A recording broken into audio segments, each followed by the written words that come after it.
मित्रों नमस्कार, मैं हूं आपका मित्र, आपका सखा, आपका फ्रेंड कमल नंदलाल और मैं आप सभी दर्शकों का हार्दिक अभिनंदन करता हूं एस्ट्रो तक की खास प्रस्तुति कमल नंदलाल के महा उपाय जो आपके जीवन को सरल, सुगम और सफल बनाए।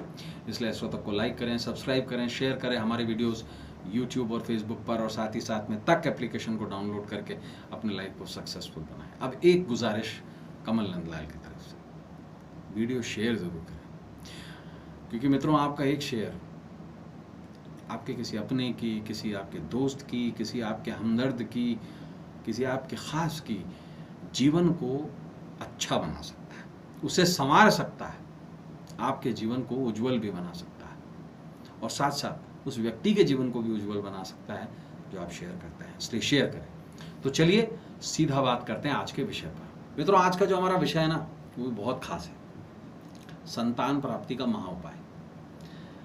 अमूमन एक दंपत्ति जो है वो विवाह बंधन में बंधते हैं, इसलिए बंधते हैं क्योंकि उनके जीवन में समरसता है, उनके जीवन में ऐसी स्थिति आए जिससे वो आगे बढ़ें, अपने सांसारिक जीवन को आगे बढ़ाएं, प्रणय से, प्रेम से संतान की उत्पत्ति करें ताकि उनका जो वंश है वो आगे बढ़े। ऐसे में बहुत ज़रूरी हो जाता है कि शादी के पश्चात में दाम्पत्य जीवन में फल की प्राप्ति। संतान क्या है? फल है।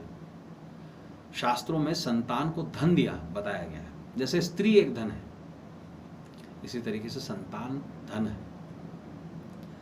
और हर चीज जिसमें फल ना निकले वो निष्फल है। फल जरूर चाहिए। इस दुनिया में जो भी आप कर्म करते हैं वो निष्फल नहीं होना चाहिए, अकर्मा नहीं होना चाहिए। तो ऐसे में आप विशेष, जिन दंपत्ति को संतान नहीं हो रही वो विशेष उपाय जरूर करें। जिस किसी विवाहित स्त्री या पुरुष की कोई संतान नहीं है तो वो विशेष उपाय जरूर करें।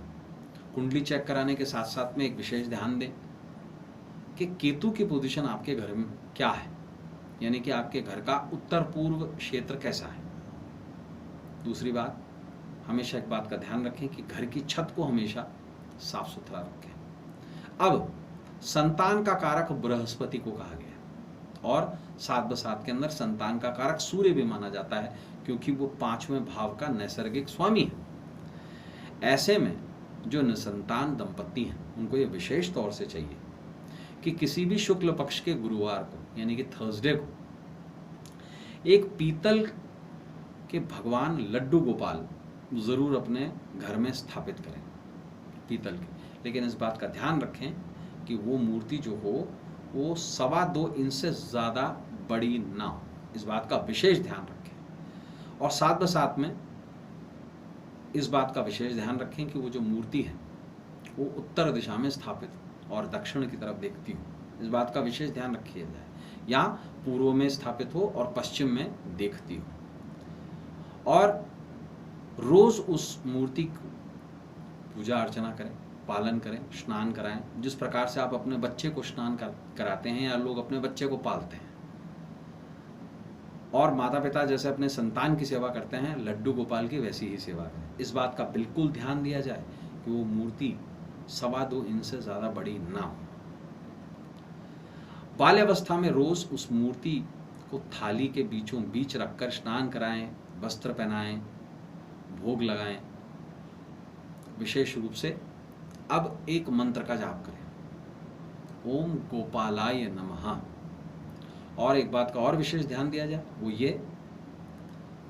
कि गोपाल को कभी भी तुलसी और मिश्री के बिना भोग नहीं लगता। इसलिए कोशिश ये कीजिए कि अगर आप भोग लगाते भी हैं, अगर आपके घर में प्याज लहसुन बनता भी है, कुछ और भी बनता है, उन चीज़ों का भोग ना लगाएं। सिर्फ दूध, दही, इसके साथ साथ तुलसी पत्ता और मिश्री, इसका भोग लगाएं। अब लड्डू गोपाल पर लड्डू जरूर चढ़ाएं। क्यों कहा जाता है उन्हें लड्डू, जानते हैं आप? लड्डू चढ़ाएं और पास के किसी छोटे बच्चे को नियमित रूप से हर बृहस्पतिवार बूंदी का जो मोतीचूर का लड्डू होता है उसका भोग जरूर लगाएं, और उस लड्डू को किसी छोटे बच्चे को या बच्ची को आप बृहस्पतिवार को खाने को दे दें। शीघ्र अतिशीघ्र आपकी संतानहीनता की समस्या का निदान जरूर होगा। तो मित्रों आज के लिए बस इतना ही।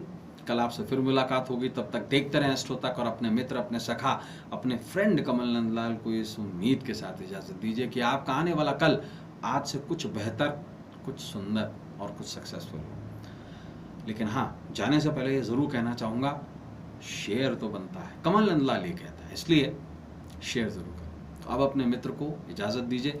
नमस्कार, नमः शिवाय।